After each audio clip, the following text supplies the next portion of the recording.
Si l'on en croit Hegel, qui sans doute eût été un fan de l'art informel, de l'art conceptuel, l'art ne cesse euh, dans son évolution de se spiritualiser et d'échapper à la matière. Bon, il n'en est pas encore à l'étape ultime que représente pour le philosophe l'esprit absolu. Et on a encore à faire avec le moi, avec le marbre, euh, le crin de cheval pour les archets, ou le cuir de vache pour les tambours. Les matières de l'outil artistique doivent reproduire les matières du monde, euh, mais pas seulement.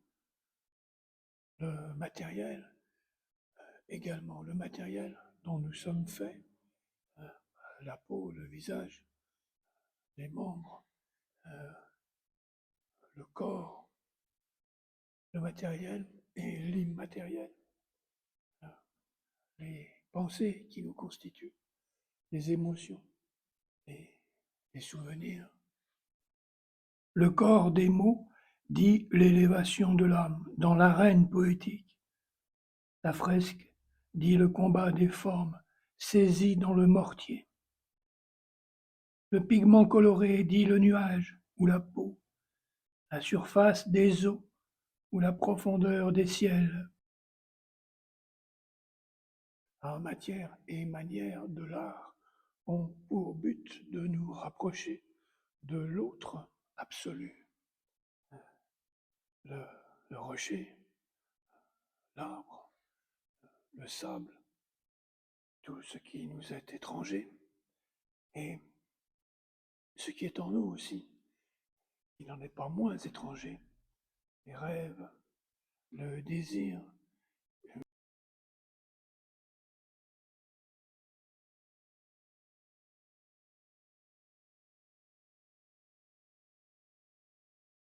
Oui, l'art, depuis les origines, tend à nous rapprocher du monde et de ses mystères. L'artiste paléolithique peint le troupeau sur une paroi de caverne. La statuaire gréco-latine interroge notre corps. L'artiste médiéval figure le divin. Le renaissant reproduit l'espace perspectif.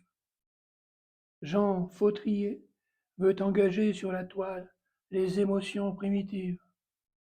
Hans Artaud s'en prend au geste créateur dans ses urgences et ses résurgences.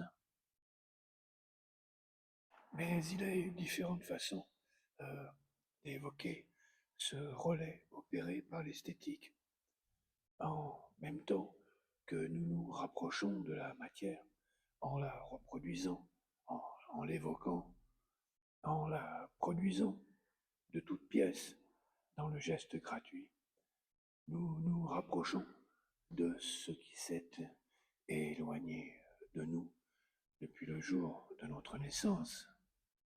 Nous limiterons notre réflexion dans cette vidéo à l'art pictural ou plus largement à la pratique du plasticien, à la matière, la terre, la mer et paradoxalement ce qui nous est le plus éloigné.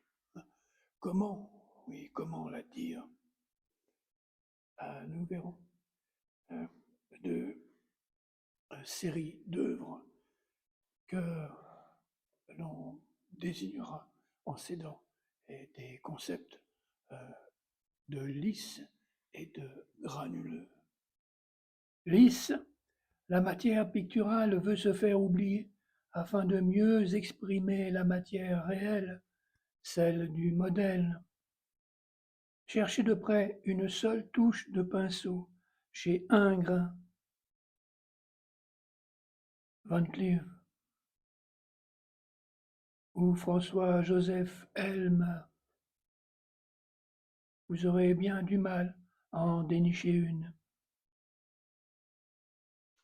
Hein, le grain de la peau, la toison des animaux et les turbulences naturelles, tout disparaît dans la même pâte euh, anonyme, humble et prudente. L'artiste veut se faire oublier, lui et ses outils. Il estime la vérité à ce prix. Granuleuse, la matière picturale participe des substances qu'elle représente.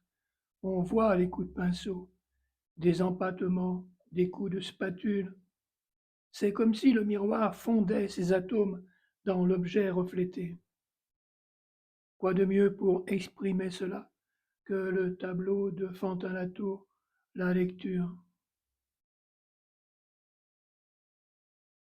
Observez le tapis. Ne jurerait-on pas être en face de fibres réelles? Peinture et réalité se confondent. L'illusion est à son comble. Le lys épousait le modèle à distance. Le granuleux s'en approche pour mieux épouser ses essences, pour mieux sentir, le toucher, le goûter. Voyez ces personnages de Vincenzo Campi manger leur ricotta. Entendez le cuivre de cette bassine sonner sous les doigts d'un apprenti. Le rapport de force s'inverse au XIXe siècle. Le réel est forcé de se soumettre aux moyens de sa représentation. Ainsi des paysages d'Henri Martin,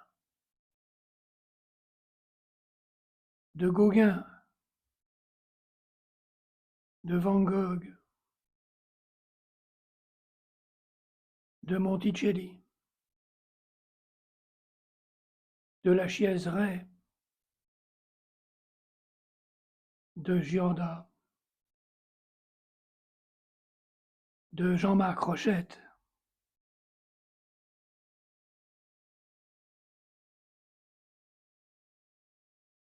Encore un effort, et l'on pourra substituer aux modèles extérieurs des schémas sans référent exact, considérés à ces œuvres de Harpe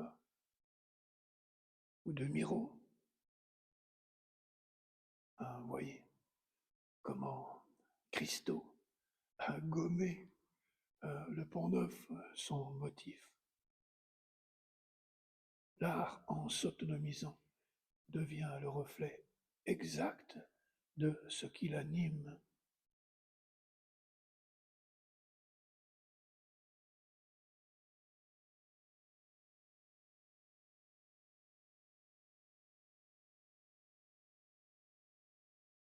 La plongée dans le miroir pourra se faire désormais sans complexe. Et c'est en soi, non plus en dehors de soi, que l'on va chercher d'autres matières du réel. On joue des synesthésies, des mirages chromatiques. Autant d'aller vers nos paysages intérieurs, ceux d'un être dévoré de pensées et de songes, traversé de désirs et d'émotions. Avec l'art contemporain, on est entré au cœur des choses et de l'être. On a franchi la marche des apparences. Bien de ces œuvres que l'on nomme depuis les années 50 des installations nous invitent encore à rencontrer le monde, mais sans cet intermédiaire aliénant des techniques d'atelier.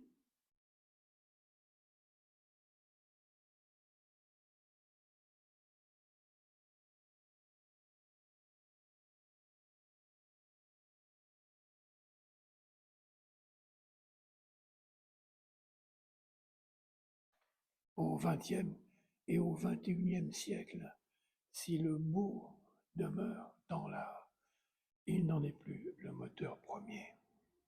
À côté des sciences, des techniques, à côté de la philosophie et de toutes les activités humaines de recherche, l'esthétique a gagné ses lettres de noblesse dans le large domaine de l'heuristique.